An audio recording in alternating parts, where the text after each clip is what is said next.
Hello, I'm Wendy. Today I'm doing a landscape painting using watercolour and charcoal pencil, and it's a scene on Dartmoor. My family live on the edge of Dartmoor in Devon, and when I'm visiting I'm always taking lots of photographs because I do so much love the scenery. I was particularly taken by this scene because of the tree, which was such an unusual shape, such an old sort of weather-beaten tree. I like the colours, and I also like the heather in the foreground. This is a similar shot, but as you can see I zoomed in on this, so I got a little bit more detail on the structure perhaps of the heather and of the tree. And so looking at these two photographs together, I used them, my composition was very similar to the photograph. I didn't do a lot of changes for this painting. I put together a little sketch. I'm working today on a Saunders Waterford £140 knot surface block, and I'm using Derwent charcoal pencil. I quite like the dark ones, but they come in medium and light, so if you wanted to have a bash at combining charcoal pencils with watercolour, they're a good brand to buy, and I like them.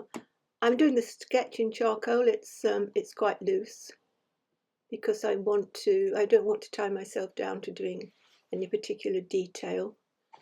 And I want the charcoal pencil to actually be incorporated in the final image. So I'm going to be working with the charcoal as well as the paint as I do this painting. If you don't like using charcoal and this sort of mixed media approach doesn't suit you, then clearly you can just do it in a very light ordinary pencil and paint the picture in the same way that I'm doing using some of the techniques. I do like to get rid of the white on my paintings most of the time by putting a light background wash. Now sometimes this light wash will stay and I won't be painting over it. Probably the sky here, I won't be putting any more sky colour on. So, but I've got rid of the white there.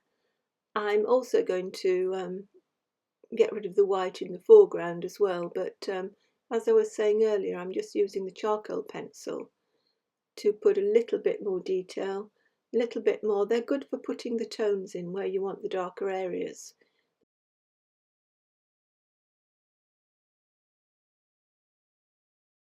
Now looking at my reference photograph, what I did regarding the colours, I painted the colours that were in front of me, or I tried to. I didn't want to change anything. I didn't want to get too experimental with colours or anything. I like to copy the colours that are in nature, the colours that are in front of me, and that's what I was doing here. I was seeing these very light warm greens. There was some burnt sienna in there and some little darker areas. I was using my usual palette for this painting. If you follow my channel, the greens I do use some sap green to liven things up a little bit at times, but I tend to use cobalt with the yellows for the lighter greens, and for the darker greens I like to use some Prussian blue. You can use the Prussian blue with raw sienna or raw umber to get them more muted, and you can add some of the lighter greens to brighten it up. As I said, I was looking at the colours that I was seeing in front of me and basically just mixing on the palette till I got something that I thought looked appropriate for that area. At this stage I used a little bit of masking fluid. I knew the posts were going to be a lighter tone than the dark background. I'm using a colour shaper here rather than a brush, which can be quite useful because you don't need to wash it out. You can just rub the masking fluid off when it's dry. And I didn't want to be too detailed with it. It's a loose painting. I just wanted to suggest as well the wire going across. It's very difficult to get a very thin line. You'll see I didn't quite manage that, but I did manage to adjust it with some well-placed little marks with a rigger later on.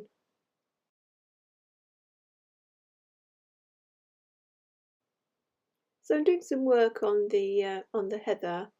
I wasn't quite sure how to tackle this. But what I did, I left, as you can see, I did leave the white area. I didn't cover it in green because I knew I was going to be putting these light pinks on. And I thought, well, I'll hedge my bets here. I'll put some masking fluid on as well to maintain some of the white areas, and then I can do them a very, very light pink and possibly put some darker pinks around them. And then I'm going back to the tree, again incorporating a little bit more of the pencil work into the tree. I do like to work around a picture. I don't like to finish an area before moving on to the next, because you just can't judge things very well if you're doing that all the time. Now this is a real time. The last little bit I showed you there was speeded up. This is back to real time, where I'm painting the tree, and people are really interested in painting trees and how certain artists paint trees. This is how I'm painting a tree, and I've done it in real time, and it's taking a little bit of time, so I've played some music.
So I use a lot of dry brush when I'm doing foliage, as you could see from the demo there. And I'm adding a little bit of warmth, a little bit of red into the green of the tree, because there were hawthorne berries around at the time I was there. And the stage I'm doing now is just, again, keeping an eye on the photograph and looking where some of these darker tones are appearing between the stones that were on the in the hedgerow there. I painted the stones basically as they were looking. I felt maybe they looked a little bit stark, but I was quite happy with them in the end. I didn't want to make them too fussy. As you can see, I put a little bit of shadow there on them, which would be a very, very light grey, just to knock back the whiteness. And I'm just doing some dotting about to get some feelings of texture and little bits and bobs that were sort of in front of the hedgerow there, because I think sometimes we can neaten things up too much when we're painting, and most of nature isn't very neat. It's always a little bit messy with sticks and stones and things on the ground, and that's what I like to paint.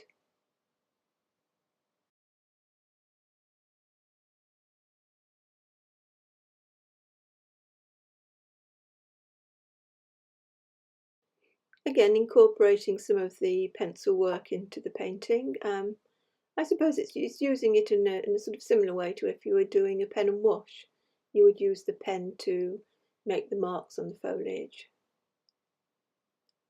Now the background hills, as you see there, I just damped the top a tiny bit, not a lot, just possibly to soften the top of the hill a little bit. I didn't want it to be very, very soft, but to prevent a very hard line, I sometimes just damp the top of the hill with a very, very small amount of water. It doesn't make an awful lot of difference, but it can make it look a little bit more natural rather than having a very hard edge. So it's ultramarine and light red for the distant hills I used here, and then again looking at the photograph, bringing more green into the foreground. So tackling this heather, I had no idea really what I was going to do, to be quite honest. I just went for it. I thought, well, I've got some masking fluid on there, so if all else fails, I can make those areas pink. And I put some more pink around the areas that I'd masked out, different tones of it. I didn't want to go sort of chocolate boxy pink. And then I let that dry. Went back again, working around the picture, deciding if I wanted to put just a tiny bit more shadow under these stones there. So while the foreground was drying, I did some work on the tree, mixing up a dark and using a rigger to work on the branches. Again, I've speeded this up because it does get quite repetitive.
When that pink was dry in the foreground, I decided to, again, looking at my reference and getting some ideas on how to tackle this, I decided to put a lighter green around the heather flowers, just dotting around, not making it too detailed.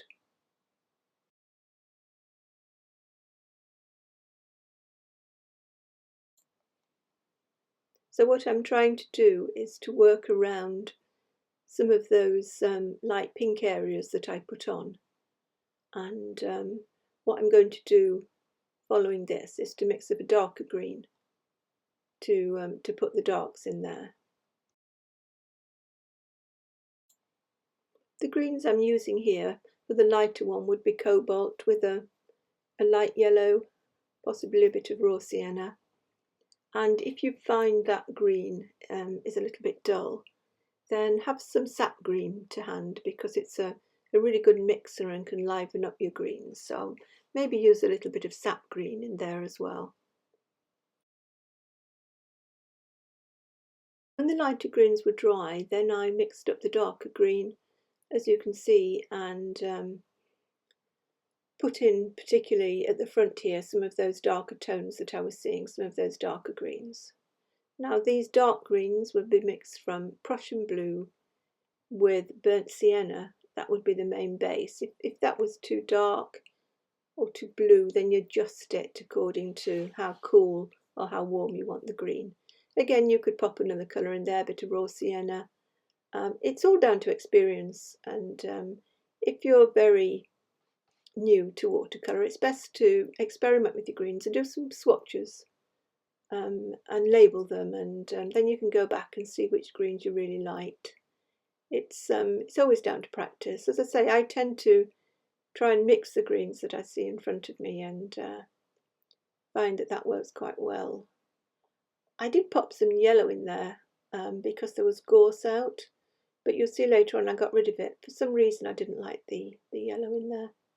And then I just did a little bit of work while that was drying on the fence.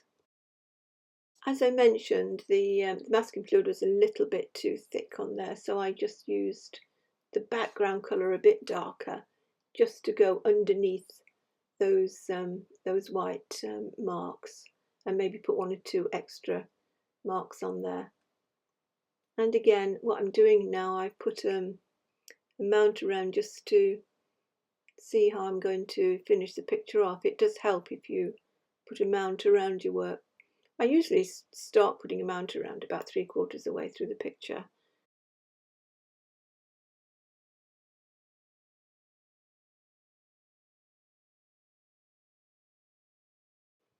When everything was totally dry in the area where the heather was, then I removed the masking fluid.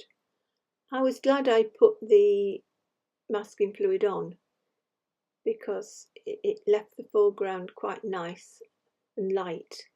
Otherwise I think it might have got a little bit too heavy.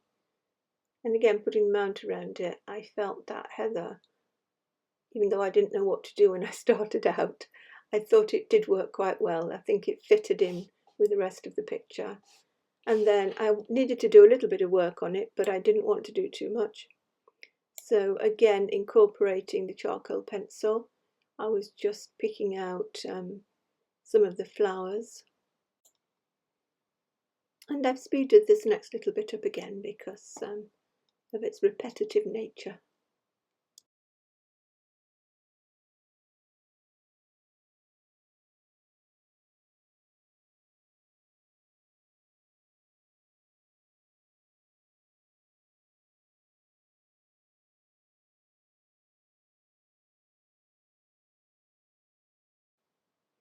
I don't know why I didn't like the yellow, but it must be something to do with colour theory, or just my likes and dislikes.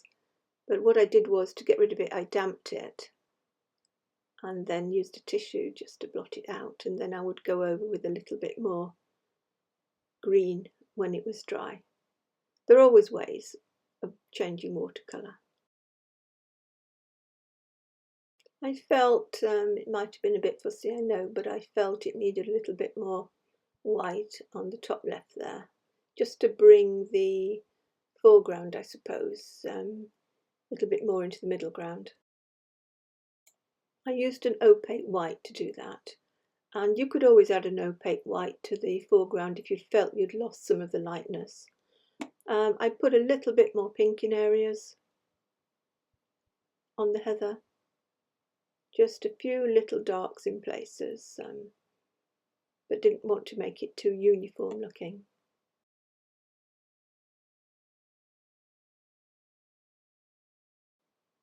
So this was my final painting, and I hope there are things about it that you like. I was quite pleased with it. I think it did the scene some justice. As always, I hope that you picked up some techniques and some ideas that you could incorporate into your own paintings. Do subscribe to my channel if you don't want to miss anything that's coming up in the future, and feel free to post your work on my Facebook page. That would be really nice. Bye for now, and happy painting.